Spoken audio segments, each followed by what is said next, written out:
Faixa Amarela hoje traz a minha convidada Laís Moreira, primeira porta-bandeira da Unidos de Vila Maria.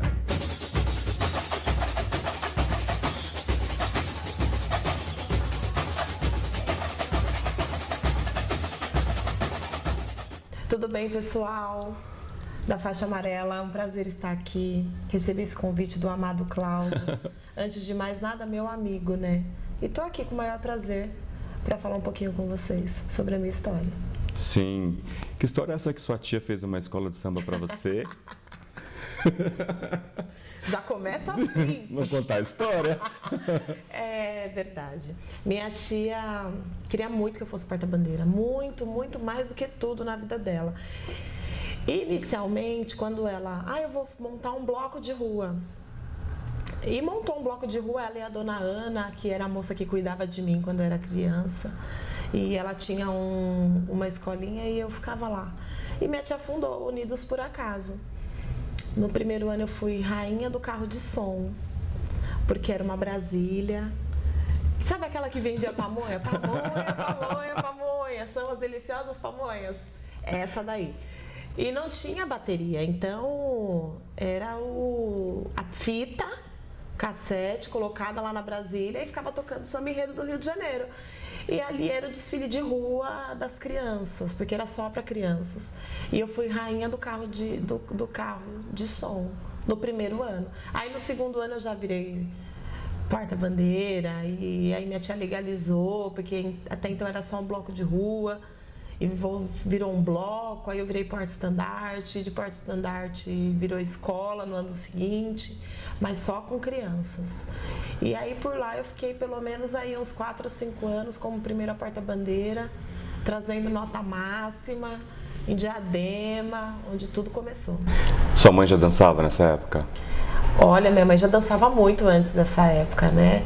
E eu acompanhava a minha mãe, tem várias fotos em casa, minha mãe de fantasia, eu dentro da fantasia dela, mal cabia eu, né? Cabiam 2, 3 lá e sei lá. E ela dançava na Unidos do Tabuão. Era muito legal, minha mãe dançou com o Paulinho Guedes, ele era um garoto, tinha 16 anos, 16 para 17, quando ele dançou com a minha mãe. E tem uma foto eu com o João Carlos, os dois pequenininhos, né? O João Carlos menor que eu, e minha mãe do lado.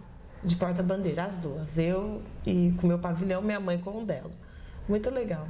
A sua história com o João Carlos começou lá. E tem quanto tempo? Eu tinha... Isso foi em 1990. Eu tinha 8 anos e o João Carlos tinha 7. E aí começou a nossa trajetória. E não nos largamos mais. Entre tapas e beijos... Porque era coisa, a gente era vizinho, né? Nós dois éramos vizinhos de porta, né? Eu via a mãe dele brigando com ele, minha mãe brigando comigo, ele via também. Então, crescemos juntos e compartilhamos grandes momentos. 20 e poucos anos, 23? Olha, ao todo que ficamos juntos, 25. 25 anos juntos. Esse ano eu completo 30 anos de carreira. 30 anos de carreira? Mais ou menos isso. Esse ano não, mentira, o ano que vem. Na pesquisa que eu fiz, tem uma matéria no SRZD que fala da sua despedida em 2015. Você não se despediu em 2015. Em 2015 você desfilou no Bangu, na Unidos de Bangu. Ou foi uma despedida e você acabou sendo convidada para lá? Na realidade, até era uma despedida, porque eu pretendia realmente parar de dançar pós-carnaval 2014 da X9 paulistana. E aí a vida não deixou com que eu parasse, recebi esse convite inusitado, porque um dia meu telefone tocou, eu trabalhando, e falou: Laís, tem um presidente do Rio de Janeiro que quer que você desfile na escola dele. Que escola é essa? Quem fez a ligação foi o Jefferson, um beijo, meu amigo, primeiro mestre Salaí do Peruche. E ele perguntou se eu tinha interesse, porque ele queria muito que fosse eu. E eu falei que, vamos conversar, quem sabe dá certo. E acabou dando, foi muito legal, uma experiência surreal. Eu acho que na minha história eu nunca tinha pensado em desfilar no Rio de Janeiro. E recebi essa oportunidade, recebi com muito carinho. Dancei com um grande mestre-sala do Rio, que é o Birajara Claudino, Sim. né? E tive uma grande passagem aí pela Sapucaí, que eu jamais imaginei ser como porta-bandeira, e ainda mais defendendo um pavilhão. Para a história do Carnaval de São Paulo, isso é inédito, né? Eu fui a primeira. É muito legal. Eu estava tentando ver na pesquisa, você tinha sido a primeira, ou né, uma das, não a primeira, a defender nota no Rio. Quesito, sim. Nossa. Uma baita responsabilidade. E como é que foi isso? Você tinha que ir para lá, para ensaio? Eu passei de outubro a fevereiro, indo todos os finais de semana, ininterruptamente. Então, eu não via praticamente a minha família, né? Eu fazia ponte aérea na sexta, voltava na segunda, ia trabalhar direto. E aí eu via o pessoal em casa só durante a semana e viajava na sexta de novo. E o final de semana lá era ensaio puxado, muito puxado. Tínhamos coreógrafo e era dedicação total. Assim, é muito diferente o nosso ritmo para o deles, na avenida. Eu, por ter vivido os dois ambientes, para mim, São Paulo continua disparadamente sendo mais difícil em matéria de resistência.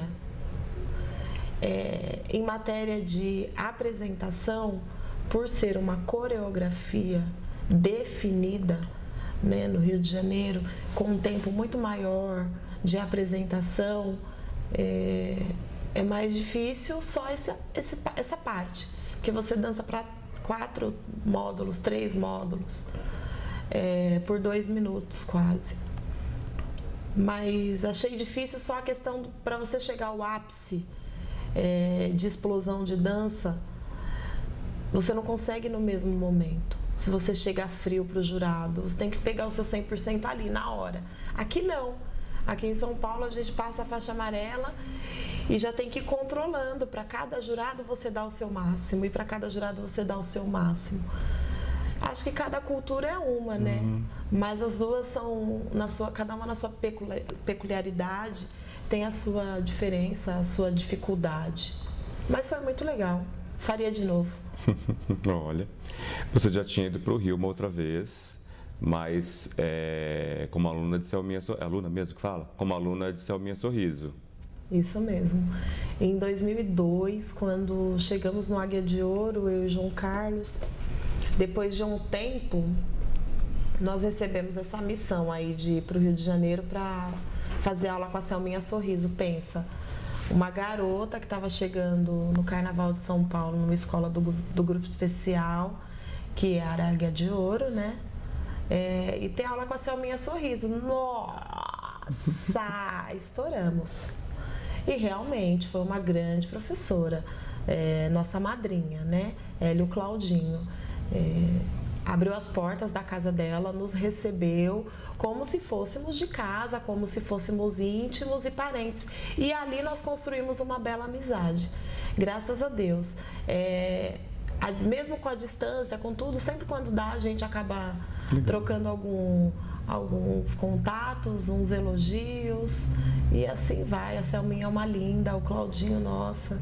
Então, foi um momento único, exclusivo, e que eu fico muito feliz por Deus ter me proporcionado pessoas tão importantes, por ter passado na minha vida, por eu ter tido a humildade de abaixar minha cabeça e dizer: eu preciso aprender um pouco mais.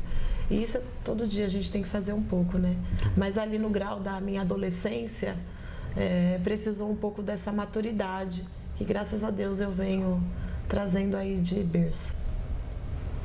Laís, você é considerada uma das melhores portas-bandeiras agora, esse eixo São Paulo-Rio, o nível sobe. Você é filha da Dora Raquel. Corre o risco, você já pensou na questão de das suas filhas não serem Vitória e Larissa, serem a filha da Laís? Como que você está preparando elas para isso? O maior desafio é esse, na realidade, né? Eu falo todos os dias que em tudo elas têm que ser melhor do que eu fui, né? Para tudo, como pessoa, que é o primeiro, como profissional, como esposa, como filha e como mãe de seus futuros filhos. E o restante a vida conduz. Como porta-bandeira, de verdade eu não esperava. Mesmo sendo algo que eu gosto muito de fazer, eu nunca impulsionei isso nelas. Nunca busquei nelas uma porta-bandeira, né? Até porque eu sei que a responsabilidade é grande, a dedicação muito mais, o tempo dedicado àquilo, você deixa muita coisa de lado para viver aquilo. E são escolhas importantes. Eu fiz a minha, só que eu não fiz a delas. A vida se encarregou de trilhar o seu caminho naturalmente.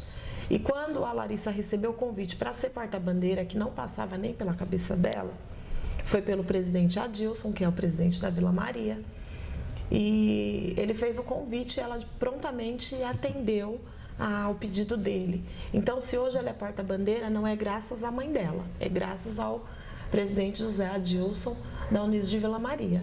E que ela tem plena consciência de que ela tem que todos os dias fazer o melhor, para ser melhor do que eu fui. Porque se for para ser igual a mim, não tenho por que ela continuar. Ela tem que ser melhor do que a mãe dela foi e representar muito bem o nosso sobrenome, né? Que graças a Deus aí, com muito trabalho, a gente conquistou. Já a Vitória, ela ainda, como eu disse, é uma aspirante, né? Então não sei muito bem se ela será uma porta-bandeira. Está treinando tem talento, mas não sei se vai ter o amor. E acho que tudo parte do amor. Vamos para a parte técnica, que eu estou curioso, Laís. Vamos. Laís, as pessoas veem você e o mestre Sala, e o Everson agora, girando. Explica para mim, você consegue explicar assim, qual que é o movimento? Tem uma coreografia ali? Como é que a gente enxerga essa coreografia? Porque as pessoas de repente veem, estão duas pessoas. Você gosta de vir pesada? Uma fantasia pesada? De forma alguma. Você interfere na sua fantasia? Muito. Senão não serei eu. Se eu não puder falar. Então me explica. Tem uma coreografia naqueles giros? Existe passos que são obrigatórios dentro do quesito? E o que você pode criar? Você pode criar? Hoje o nosso regulamento aqui em São Paulo, ele é bem limitado, se não engessado. Por quê? Nós temos sim nossos movimentos obrigatórios, porque faz parte da tradição e são características próprias da dança de mestre sala e porta-bandeira, né? O porquê do giro, o porquê da proteção, o porquê do cortejo do mestre sala, o porquê o trabalho de perna. Cada um desses movimentos interligados diz algo. Lógico, para um leigo só acha uma maluca rodando e um outro maluco pulando do lado dela. Mas dentro do contexto da história do mestre sala e da porta-bandeira, que aí a gente pode fazer uma outra matéria para a gente explicar com mais riqueza de detalhes, todos têm sim um sentido, né? O porquê, porque antes tinha, por que dança em volta da porta-bandeira? Para roubar o pavilhão dela, porque antes eram grupos distintos e que um tinha que roubar o pavilhão do outro, que na época era bandeira, né? Se dizer assim. Mas na avenida em si, nós criamos um começo, um meio e fim. Porque para tudo, coreograficamente falando, o jurado, quando ele vai avaliar, ele não pode te avaliar no cru. Ele tem que ter algum momento que ele entenda que a partir dali inicia-se o julgamento dele. Porque como funciona em São Paulo? Nós somos avaliados a pista inteira, até o jurado perder de vista o casal. Ou seja, a maior parte do tempo de uma cabine a outra, ele tem visão do casal. A não ser que, como as escolas são mais estratégicas, coloque um tripé na frente do casal e um carro atrás do casal, porque isso acaba minimizando o tempo de apresentação e de evolução para que aquele jurado tire nota daquele casal, encontre algum erro. Então, como que nós fazemos isso para mostrar para o jurado? Olha, cheguei, pode me avaliar. Com coreografia. Então, mas não é uma coreografia de 5, 6, 7, 8, como um balé, como uma dança contemporânea. Não. É algo que dê a conotação de, olha, agora, jurado, eu me postei, estou aqui. Olhe meu pavilhão, vou me apresentar. Algo simples, mas que dê a visão clara e o entendimento claro para ele, que aquele momento inicia uma coreografia. Quanto aos giros, da minha parte, vou falar eu, Laís, não tem uma coreografia específica de você gira 5 vezes para a direita, 5 vezes para a esquerda. Depois a gente pega na mão, abre o pavilhão. Não tem. Tem assim, vamos fazer movimentos iguais, que dê o sincronismo, o desenvolvimento da coreografia é voltada para o sincronismo. Então, nós fazemos coisas que fica fácil entender que vai parar e não que é o momento de parar, né? Que eu vou parar agora. Eu preciso entender em você eu tenho que fazer uma leitura corporal no mestre-sala e entender que, olha, eu vou parar. Ou ele fazer em mim dizendo, ela precisa parar. Tem uma coreografia, porém algo simples. Nada muito rigorosamente ensaiado, com 2 giros para lá, 2 para cá. Não tem. Tem o tempo de apresentação. Nós temos aqui em São Paulo 90 segundos, 1 minuto para se apresentar para o jurado. O mínimo que nós temos que ficar na cabine é 90 segundos, senão atrapalha a evolução da escola por um inteiro, né? Porém, a nossa evolução ela é gradativa, evolutiva, sempre indo adiante, né? Como o percurso do AMB mesmo. Então, não tem nada assim muito definido. Tem coreografia de quadra, e coreografia de quadra realmente é bem sincronizadinho, é definido, é dentro do samba. Na pista a gente tenta fazer algo dentro do samba, mas é tanta coisa para você fazer, você tem que mostrar o pavilhão para o público, você tem que se apresentar para o jurado, você tem que se preocupar com a evolução da sua roupa, com a evolução do seu parceiro, que no final a coreografia de avenida acaba sendo muito menor do que o que faríamos normalmente na quadra. Então, uma coreografia não, mas passos obrigatórios sim. Todos têm que ter. Tem situações, como eu disse agora, o cortejo, minueto, proteção, giro horário anti-horário, rodopios no eixo, todos esses são movimentos obrigatórios do casal de mestre e porta-bandeira. Sem isso, perde a nossa essência e a nossa tradição. O jurado está avaliando, então, esses movimentos que são obrigatórios e a visão que ele tem do casal. E aí ele julga outras coisas, desenvoltura, sincronismo, evolução, simpatia, elegância, leveza, a fantasia, né? Então, todos esses elementos têm que estar uniforme, para que se tenha o resultado máximo, né? A nota máxima, que é o 10. É uma nota muito difícil de ser tirada, que não é fácil. Você olha a justificativa de nota? Sim. Fica brava? Não. Brava não, porque já passou. Eu não vou conseguir reverter aquilo, né? Eu acho que um dia um amigo meu falou, nota dada é nota dada. Vai adiantar eu ficar brava? Não vai resolver, não vai mudar a nota. A gente fica chateado por pensar, porque muitas vezes a nota, pelo menos no meu caso, eu quase nunca recebo nota incoerente. Se me deu uma nota ruim, é muito raro eu não ter feito, muito raro. Como o ano retrasado, eu perdi nota porque eu tremulei o pavilhão. Sim, eu tremulei o pavilhão.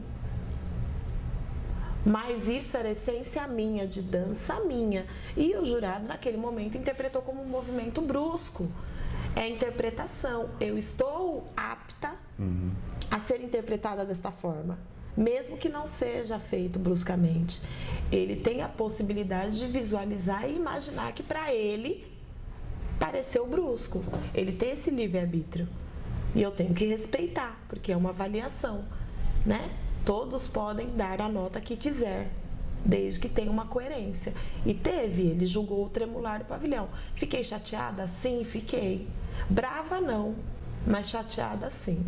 Porque eu falei, poxa, não foi brusco, mas pode ter sido no entendimento dele. E aí eu tenho que respeitar o entendimento do jurado. Né? E trabalhar para o próximo ano já não fazer e não cometer os mesmos erros, que graças a Deus a gente conseguiu chegar aí no Carnaval 2017 com todos os notas 10. Mas porque a gente também tem que guardar um pouquinho o nosso ego de lado e trabalhar as nossas falhas, porque todos os dias, todos nós temos falhas.